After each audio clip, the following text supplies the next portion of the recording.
Hello, listeners. This is Jessi. And this is Greg. And you're listening to Spoilers Are Good, Actually, a podcast where we revisit some of our old favorite shows and talk about how knowing the ending affects our experience the second time through. Today we're watching Avatar: The Last Airbender, Book 1, Chapter 16, The Deserter. The way this podcast works is we have two sections, the non-spoiler section and the spoiler section. The non-spoiler section assumes that you have seen the show up until the current episode. We won't talk about anything beyond that. The spoiler section, which happens after the non-spoiler section, assumes that you've watched all of Avatar: The Last Airbender, all of Korra, and maybe even gotten some of the supplemental materials. If you haven't watched those, please do before you go in, or just admit that spoilers are pretty good and go in and enjoy it with us. We would prefer for you to stay for the spoiler section because it's just not as good without it. And one quick content note, Avatar: The Last Airbender is a kids show, but this is not a kids podcast. While we won't be going into any darker or more mature themes than the show itself does, we will be using adult language, so listener be warned. Yeah. The Deserter has Zhang, it has Aang doing a firebend, it has Roku being a person that does a thing. But most importantly, it's got Zutara doing that really cool healing thing. It's the first time we ever see her like healing. Yeah. And like that's just a useful fucking skill to have in a world where people can casually hurt you from a very respectable distance because they feel like it. Yeah, it's a good idea to have a healer in your party. Yeah. Do you want to go? Excuse me. So I'll go ahead and start with my 10-word summary. I wrote, fire destroys unless controlled. Zutara can heal. Aang finally apologizes. My 10-word summary is Aang discovers a new trauma while Zutara discovers new powers. Well? Yeah, I mean, that's it, really. The episode was... The biggest thing about the episode was that we kind of brought in a lot of the philosophy around, like, why Aang has to learn the elements in the order that he's supposed to learn them in. Like, I think that was the biggest thing that Zhang kind of brought to the table. Yeah. And, you know, it was pretty cool. I guess the theory behind it, as far as Zhang is concerned, is that, like, fire as an element is a very dangerous element that's basically a living thing. It is living energy. If you don't have the discipline and control to handle water and earth, then you certainly won't be able to properly control fire. And, you know, Zhang was really in the camp of, like, you have to learn this slowly and carefully. You need to learn your fundamentals. You have to master those fundamentals before you do anything else. And he's dealt with now at least two students that are like sick and tired of that bullshit and rush straight into burning things. Yeah, I mean, he is an obnoxiously cryptic teacher. I will say that. That's so, yeah. Not to defend Zhao. No, like... But only to defend Aang. Wow, for once, who am I? Yeah, you're defending Aang. He should explain on some level what is happening. He shouldn't just leave him on the mountain and then be like, why did you come back? Because you left me on the top of a fucking mountain and you didn't say how long I was supposed to stay there. Just breathe. In horse stance. I didn't tell you to stop. Like, what? What am I supposed to do? I'm sorry. With that? It's just, like, not a good... like teaching approach. No, it's really I not. don't think he was a particularly good teacher. No, you know, it felt like he's kind of like the Iroh camp, where he's like, I'm an old mysterious dude who's got important cryptic things to say. But Iroh's useful. Not to say that Zhang isn't, but he kind of isn't. As an instructor, he mainly just said, do this very basic thing. Firebending comes from the breath. I need you to practice your breathing. Okay, but like, how does that reflect in my actual practice? How does that connect to the he doesn't even need to super explain himself and justify the exercises, you know? Yeah. But like, he needs to explain what he wants him to do. Yeah. So That was a whole thing. It was a lot. But Aang reacted just like you would expect most 12-year-olds to react when given these extremely cryptic, vague, unclear instructions to do boring-ass shit. Yeah.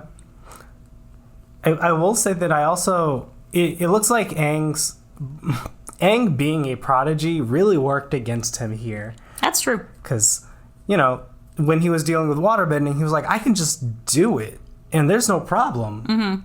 And he could, and there wasn't. With firebending, he was like, I can just do it, and there's no problem. And there was a problem. You can certainly start a fire, but it's pretty hard to make it stop. And, Aang's willingness to just, jump forward to, I guess, whatever he sees his limit of his skill is, when he has been told over and over and over again, hey, this is a dangerous thing you're dealing with, it led to predictable results, honestly. Yep. So. But it was, as I pointed out in my summary, the first time we hear Aang actually apologize for something, so... Yeah, he did apologize. Good for him. I don't know, there's not that much to say about that because, obviously. I would be here fuming if he didn't apologize for literally burning her. It's... But I couldn't help but notice the pattern in the previous episodes that when he's in conflict, he doesn't apologize. Yeah. But this time he did. And there's a line where we're saying, okay, I can't not say I'm sorry. He very genuinely was horrified by what he did, and he was very apologetic for what had happened. And it was very clear, but the damage had been done. And then Zutara got new powers out of it, so hell yeah. And I feel like, I don't know, maybe he is much more prone to apologize for an accident rather than a decision. That makes sense. And so he sees it as I'm sorry I didn't mean to do that, as opposed to I'm sorry I was reckless. I think you know what I mean? I think a little of both, honestly. I think the biggest thing is, more than the I'm taking responsibility for being reckless, he does not want to bring harm to Zutara. Yeah. And I think that is the overwhelming sentiment. But I also think that he's I can't do anything that would potentially make that happen again. I mean, he does respond by saying, I'm literally never going to firebend again, which is sure a rough thing to say when you're literally the person whose job it is to do that. That's just a very... It's kind of an important skill for you to have, but whatever. At least a fourth of your identity. Right. In theory. In theory, it's at least a fourth of your identity. I also was I liked a little bit of the lore they dropped about Zhang Zhang being the first person to successfully desert from the Fire Nation army. Apparently this guy Che, who... stoner friend if I ever saw one, he was he was the second one. He's but you don't get to be a legend from being that. It's interesting though. Zhang Zhang just straight up deserted. Yeah. And the Fire Nation apparently has this record of fucking nobody deserts and makes it out alive. I will say, it's potentially possible that they have just covered up other ones. This is the reputation that they have. Yeah. And probably most of the army doesn't necessarily know about Zhang Zhang defecting. Right. But the people in this area and in this platoon know, and it's he's the first person. Yeah, and it's These are the only ones who have ever done it, and there's this group of a few people. But there might be more of those people kind of scattered around. Right. Very hush-hush. Yeah, if you are running a military that's in charge of taking over the world, that's kind of the thing that you guys are doing. You want to tamp down on defections as much as possible, and that includes making it seem like it's very unlikely that you can successfully do it. Yep. So yeah, I can easily imagine that the Fire Nation just has propaganda out that's nobody's ever made it out. Nobody defects. That's not a thing. I imagine that it is pretty rare, but it is just their perception that he is the first and only one. Not only anymore, but the first one. And besides, how reliable is Che? That is a good point. Also, like, Zhang had this, like, little group of, like, warriors or whatever that was helping him out. They were in just, like, these weird, like, wooden outfits, and they had spears. We don't really see much of them. I don't think we even see them fighting the, like, firebenders much. They're just there to, like, point spears at Aang and Co. when they show up, and that's about it. Wood armor seems like a really bad idea against firebenders. Yeah, it was weird. I don't know. I was like, this is just an interesting, strange little group to have. They seem very under-equipped for the level of technology of this world. Doesn't seem to be that many, and it doesn't seem like they really do too much. I was confused by that. I don't have much to say beyond that. We can try and come up with some in-universe explanation. But the real explanation is probably just that the writers didn't put a bunch of energy into it. They weren't that important. Which is fine. Yeah. And I wanted to. My main notes are split up into Zhang and Aang, and that's most of what I'm talking about today. I have a note that says "burning bush?" ? I don't remember the Bible, and it's been like 2 days since we watched this episode, and I didn't do any research on the fucking Bible story. But I feel like that was definitely a biblical reference. Yeah. The burning bush is a sign from God to one of... God, it's been so long. I want to say Moses. That sounds about right. God. You know what? We'll come back to this. This is something that I probably will look up and talk about again. I just don't remember it, and I can't be bothered to look it up right the fuck now. But, it's a sign from God to Moses. I think it's basically saying, I am here, I will lead your people, I will help you out. And, Moses took that sign to say, hey, guys, people, we're proving he's real. Yeah, I want to say, before the flight from Egypt. Maybe during. Either way, we'll come back to it, because chances are, I suspect that the actual relation to the plot is tangential, but still an interesting one to explore. But I don't know right now, and I didn't write that note to think about that. So we'll come back to it. It was just, I don't know, too specific to be accidental. You see a burning bush, you think that's the Bible. Yep. That's absolutely. We're talking about when Roku appeared, if you don't remember, or we're trying to figure out where in the episode that was. I realized we didn't really say that. Yeah. When Zhang has his conversation with Roku, and it's very unclear whatever spiritual bullshit is going on to make that happen, because Aang doesn't seem aware of it at all. No. Aang popped back in after Roku got Zhang to say I'll agree, and Aang's like, really? Hell yeah. Which is another reason why I feel like they were just going for some biblical symbolism there, because that doesn't seem to quite fit in with the spiritual lore. Yeah, and we'll talk more about Roku in the spoiler section. Yeah, we'll talk more about Roku later. But yeah,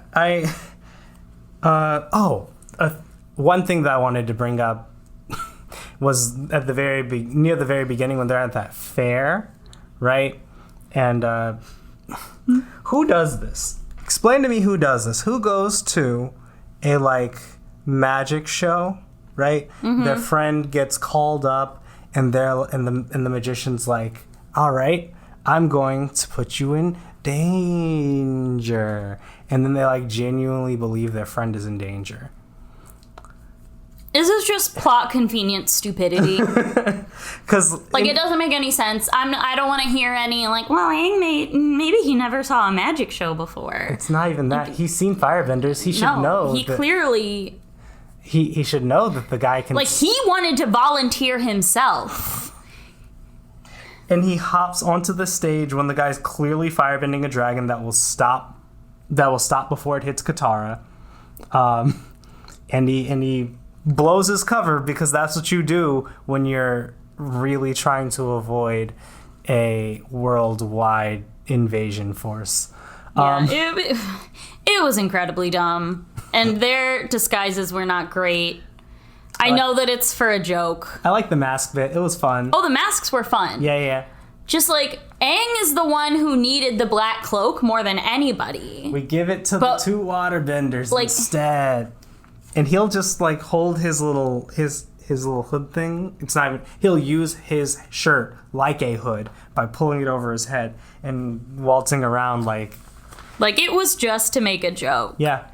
But I don't know. I am a little frustrated and not especially amused by the bit that they're doing, where they are acknowledging that clothes are recognizable and they need to have disguises, but they're very bad all the time, and it doesn't seem to really matter. Yeah. But this is what happens when you are an adult watching a kid show, is just sometimes the jokes aren't going to land. Yeah. And a lot of the time I do find this show very funny. Mm-hmm. But some shit is just for kids who aren't going to think that hard. And it's silly to watch him pull his shirt over his head as a disguise. On the topic of the festival that they were at, I thought it was really fun to see little bits of just people common Fire Nation culture. Yeah. Mm-hmm. And specifically, I took note of the puppet show that we watched. Yeah. Just peeks into the insidiousness of the propaganda. Right. This is also, I think, is this the first time we see the Fire Nation outside of the military and their fire sages? I think this is. I think so. I think this is the first time we really get a good glimpse of what it's like in a Fire Nation city or whatever, or town. Mm-hmm. What typical life within the Fire Nation is. And honestly, notably, it doesn't seem all that different from an Earth Kingdom town. No, and I mean, we're still in the colonies. Right. So that has something to do with it. Yeah. Right? This is a colonial town that is primarily populated by the Fire Nation at this point. Mm-hmm. So they're having Fire Nation traditions and a Fire Nation festival. But you're right, I don't think we have seen any just civilian Fire Nation people. The old man in Jet, but yeah.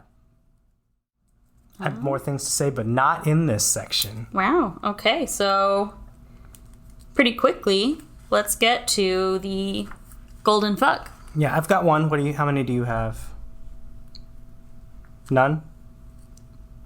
I have one. You just didn't really give a pause for me to insert anything. Say that again. Keep all of this in, by the way. Oh my god. Okay, so it's time to move on to the golden fuck. Pause. Jessi, you can put in your music here. Oh my god.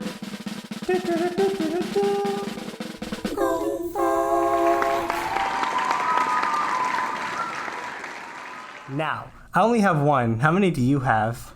I just have the one. Who is it? Sokka.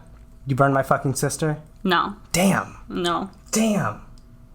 I mean, that was mine. Right after Aang burns Katara, and Sokka tackles him. Says, you burned my sister. I mean, yeah. Yeah.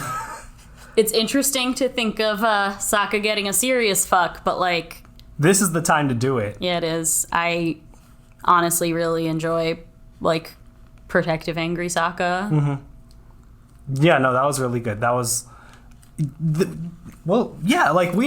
don't really see Sokka blowing up like that. Mm-mm. Even in the last episode where Aang prevented, was it the last episode, Bato? Was that last episode or was that before? Bato was the last episode. Yeah, even the last episode when Sokka got really mad at Aang for keeping him away from his father. Mm-hmm. It wasn't quite the same as seeing him physically injure Katara in a very real way. Yep, and it's just a reminder of where his loyalty is. Yeah. Over anything else. So I picked a funny fuck. Go for it. For Sokka, and it was kind of partway through the episode when they decide to go see Zhang Zhang. And they're kind of considering it, and they're like, I don't know if it's a good idea. And then Katara's like, meh, couldn't hurt to talk to him.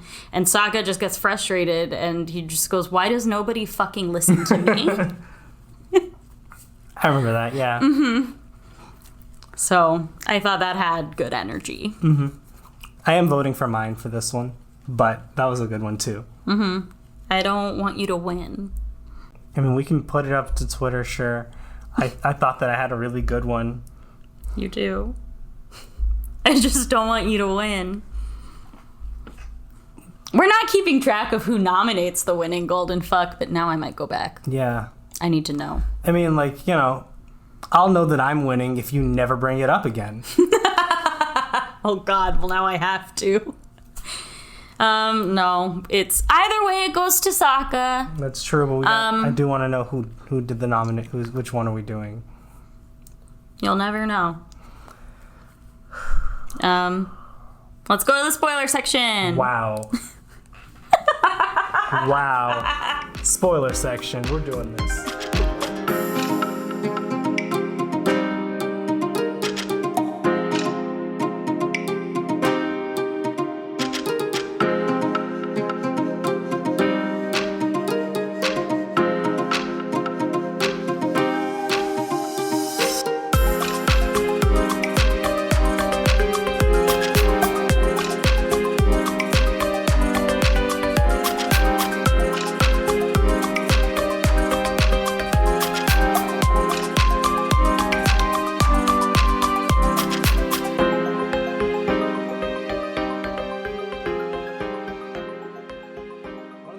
Talk about is that Zhang, and I guess I could have talked about this in the non-spoiler section, but I think it's more fun to talk about it here. Zhang's firebending looks and feels different from everyone else's. Anytime we see another firebending, it's almost always like a one-on-one kind of thing. Zhang seems to focus primarily on like large-scale moves. Almost all of his moves deal large amounts of damage to large areas. Not only that, but Zhang focuses on the horse stance a lot. A very like strong, stable stance that you see when Toph is teaching Aang how to earthbend. And so watching this again, I was like, this is the like, you know, like in the same way that Iroh took waterbending techniques and was like, this is how you can like redirect lightning. Zhang was like, let me learn something from earthbenders. This is how you affect larger groups of people in a battle. And like even in the finale when like Zhang's like making giant pillars of fire, like that's just his type of firebending. That's what he does. Thought that was really cool that like we see variants on firebending, and it looks like, or at least to me, like he's developed it by incorporating other nations' bending styles into his own. So, you know, I mean, that's kind of a White Lotus thing. Yeah, I mean, that's what happens when you have a group of people that embrace all cultures, the Old Folks Club. Old Folks Club. Oh, God, old people embracing other people's cultures. What a world. Anyway. That's how you know it's fiction. That's how we know it's fiction. So, one thing I noticed about Zhang's like philosophy that I found interesting was that he seems to be very focused on like fire is only destruction. Yeah. I don't know, and I guess that is based in, you know, like his life experience and his mistakes. But it's just another reason to me why he's not a very good teacher. That makes sense. Yeah, I mean, that's why he is specifically the wrong teacher for Aang. That's definitely true, especially after like the Zuko Aang adventure. Where they're like, Yeah, it's exactly what I was thinking of. Yeah. Yes. Yes. He, just like the dragons have to teach both Aang and Zuko a very different lesson than the one that Zhang's trying to teach. And like Zhang's background is what? I was a general in the Fire Nation army. Yep. We literally only used it to destroy things. That was actually its only use. That's how I learned it. That's how I like, you know, and the way I have mitigated that issue is by being very careful about my application of it. Yeah. Which is a way to cope, but it's also a misguided way of looking at fire. Fire's energy, it's not just destruction. So yeah, I mean, I think you're right. This guy was the wrong teacher for Aang. You know who else needs to know that? Roku. Roku was so wrong. He's wrong all the time. He just does not have great judgment. Like, this is the first time we see a non-Aang avatar make a real mistake. Like, like, Roku, you went through this process. You should also know that, like, there's an order to these things. And, like, I am curious about, like, you know, like, Zhang had kind of a decent explanation for, like, why we need to learn these things in this order. Starting from airbending. But why, you know, starting from firebending, why do we have to go fire, then air, then water, then earth? Starting from, you know, a waterbender, why do we have to go water, then earth, then air, then fire? Wait, water, then earth, then fire, then air. Anyway, point being, does that, like, track every single time all the way through? I don't know. I imagine there's... The way it is set up kind of eases you in between the elements, I feel like. Mm-hmm. Like, I suppose it could go backwards. Huh. Theoretically. Right? Mm-hmm. But... Yeah, but, like, you know, it does seem like when an avatar learns the elements, if you're not Korra, you're learning them in this order. Even Korra, I think, learned them in that. Like, I suspect she did. Really, she showed up knowing 3, so it's hard to tell. Yeah, she, you know, could perform the very basics of all 3. I am sure she mastered waterbending first. Yeah. Katara would not let anything short of that happen. That's true. And then, you know, earth, fire, air. And then she was real into firebending, but I'm sure that they kind of... They held her... We can speculate on that, but I'm sure like her formal education was far behind her actual like knowledge of firebending. Yeah. No, they probably didn't give her formal firebending lessons until she was an earthbending master. And this, I mean, like, maybe that's an argument in favor of Roku. Maybe it's not that important that you like learn them in this specific order. Mm-hmm. But it did feel like anybody taking an objective look at this would understand that Aang's not approaching this the way you really should. Mm-hmm. He's like, and his whole thing was he was in a rush. Yeah, he's rushing to learn the most inherently dangerous of the elements, and that's a bad combination. You would expect a monk to have a bit more patience with it, but you wouldn't expect a child to, and Aang is both. So, but yeah, like Roku kind of like twisting Zhang's arm and just saying the flat out lie, you know, like you're telling me that I can't learn firebending again. Like, that's not what he's saying, Roku. That's not what he's saying at all. Like, we get that you're the reincarnation, you know, I mean, the Aang's the reincarnation of you and like yada yada yada, but this child is not ready. Zhang can see that. And then Zhang just, like, didn't really help things by trying to Karate Kid it. That is basically what was happening, huh?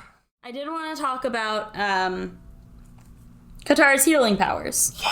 Yeah. Specifically, the lore inconsistencies about waterbending healing. Go for it. Because we talked about this in the spoiler section a couple episodes ago, but... You know, Zhang says that, like, some waterbenders have healing abilities. Mm-hmm. But that's not really what we see moving forward. And it's either that, like, healing in the North Pole is more general than using this, like, magic glowy water. Right? Mm-hmm. Or Zhang is just misguided. Yeah, I don't know. It's not clear because we don't see too many people using healing waterbending. Mm-hmm. I don't remember anybody using healing waterbending besides Katara herself and those girls in the hut. I don't remember anybody else. It could be up there, could be other people, but like, and that's a weird omission. Yeah. I don't know. It also, so it is inconsistent in a way that is consistent with all the other, like, special forms of bending, where it's not really clear if it's, like, some people just have the ability or if it's, like, a very specific skill. Yeah. Yeah. We never really figure that out. And I think that's intentional and I think that's good, but it's still like, really, it nags at me also. We don't know like, are you born with it? Is it Maybelline? Or do you have to like learn the skill? Do you have to, cultivate it? Do you have to be particularly good at waterbending? I don't know. Yeah, I figure Zhang Zhang is kind of misled in the way he's describing it. It's probably an advanced technique that you could learn if you tried really hard. And Zutara is just a prodigy. And she just has a natural inclination for it. And, like, I mean, we have seen her already kind of just instinctually bend. Yeah. Using moves that she doesn't know. Right? The more she thinks about it, the worse she gets. Mm-hmm. So it makes sense that her just, like, being in pain and crying and trying to find relief in water would kick in this ability to use the water for healing purposes. This is also the first time she's been seriously harmed after she has learned how to waterbend competently. Yeah. Right? Like, she's probably been hurt before. She's probably been burned at some point in her life. But at that point in her life, she hadn't read a waterbending scroll. Yeah. She hadn't gone on this adventure. She hadn't done these things. And so she just didn't have, she didn't have a way to handle it. Now, as if by instinct, right? Like, she's like, maybe I can use my waterbending to handle it. And it worked. Yeah. Like, clearly, she's putting her hands in the water to make them feel better. Yeah. To, like, somewhat treat the burn. Mm-hmm. She is doing it with intention. Yeah. And, when you are Zutara and you are already a very naturally gifted waterbender, that intention is enough. Yeah. Man, Zutara is the best. It also does make me think of, I don't know, there's a lot of fun theories about, like, practical uses for bending. Mm-hmm. Like, we talked about potentially healing using blood bending. Yeah. I've also heard about healing using fire bending, which is relevant to this episode. Mm-hmm. The obvious things like cauterizing wounds and stuff, but also just, like, controlling body temperature. Could be used in several ways, including, like, fevers or even, like, inciting a fever to kill a infection. That's really interesting. That's an idea. That kind of stuff. Sounds dangerous. It does. I'm in. This episode, the biggest thing about this episode is that it's the introduction of another trauma, a big one, an important one, right? Like, this is kind of one of the bigger traumas that, like, affects Aang moving forward. His fear of firebending holds him back constantly up until Zuko helps him overcome it. Yep. This, like, from here until well into season 3, Aang has told himself, I will never firebend again, which is a straight lie because you have to face this. And it's like it's a big fear, but, like, you can see why it happened, right? Yeah. This is him basically approaching it the same way he approached waterbending, which worked really well for him. Mm-hmm. Going whole hog, saying, I now have this teacher that I didn't think I'd ever get because everyone in the Fire Nation is an enemy. Mm-hmm. I get to do this. This guy was slowing me down and wasting my time. I'm better than this. I can do this. And then his worst fear comes to fruition. I don't think there's anything you can do that would scare Aang more than have him harm Zutara in a very real, like, permanent way. Yeah. And he got lucky that she knows how to, that she can heal herself, because otherwise I'm sure she would have a scar, kind of like Zuko's, and it would, push Zutara shippers even more over the edge. Like, myself included. Like, uh-oh. There's just definitely plenty of fics where she gets a scar. Yeah. For a myriad of reasons. So, You've read some of them. All of that's to say, like, I don't know. This is like that. I think that's the actual biggest, most important thing that happens this episode. Aang discovering a trauma. And I mean, like, we all have to, like, deal with them and overcome these things in our own way, in our own time. Aang gets lucky by not having to address it for a while because now he gets to avoid it. Yep. Because the world's already been telling him, you don't need to be firebending yet.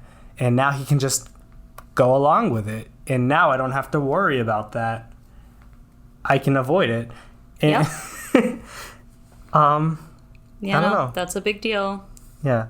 And, like, I feel for him. It happens. Like, that's the kind of shit that just really fucks you up. And we see him get better. Kind of all at once at the very end, but, like, not really. There are several moments where he has to touch it and address it and look at it and focus on it. I think, we bring it up with the chakras and, he clears that chakra, but he doesn't have to actually, like, handle it until he's got Zuko around. And Zuko makes everything better.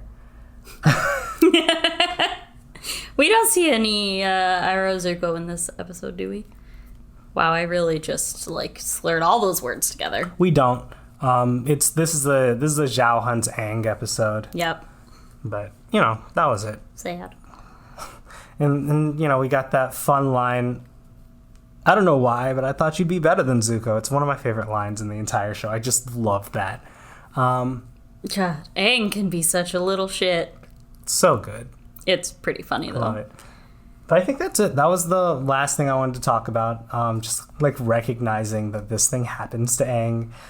And he has to deal with it. He has to live with this guilt and this shame and this fear. And he eventually overcomes it, but not for a while. Yep. This is a pretty good episode. It's honestly pretty straightforward, though. Yeah. There's not too much to dive into. The spoilers really... it just adds weight to what is already a pretty emotional moment of him burning her when you know how important that is for his character moving forward. Yeah. And then also, I think the biggest thing that was affected for me, as far as spoilers, was thinking about the bending, like, philosophy of it. And just kind of realizing that, like, this isn't working out because this is not the kind of teacher that Aang needs. This is not what Aang needs to learn. Right. Like, yes, he does need to learn the physical, like, movements and ability to create fire. Yeah. But clearly he didn't need much instruction to do that. Right. He doesn't need much instruction to do it at all. Well, with the exception of earthbending.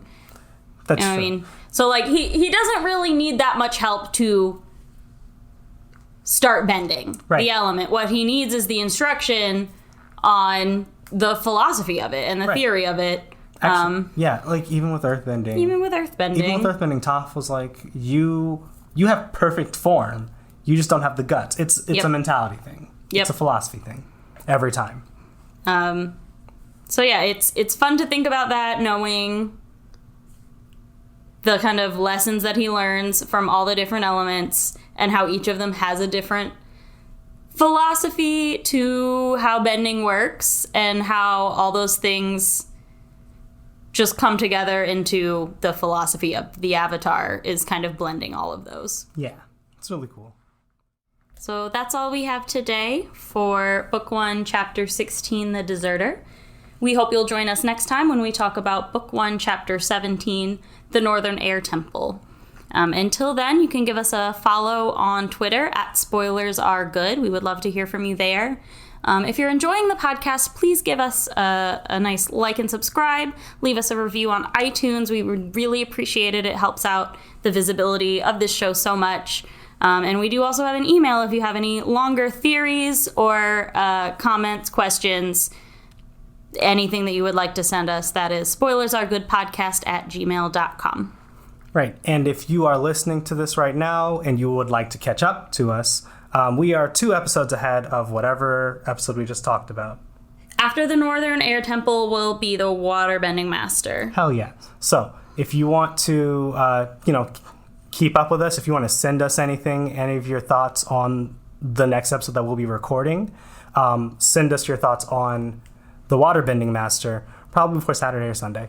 Yeah, we usually watch and record our episodes on Saturdays, and we try to stay a full week ahead. Just in case life happens sometimes, we would rather not skip a week. Yep. With all that said, thank you for listening, and until next time, just because it's spoiled doesn't mean it's rotten. Bye, everybody. Bye.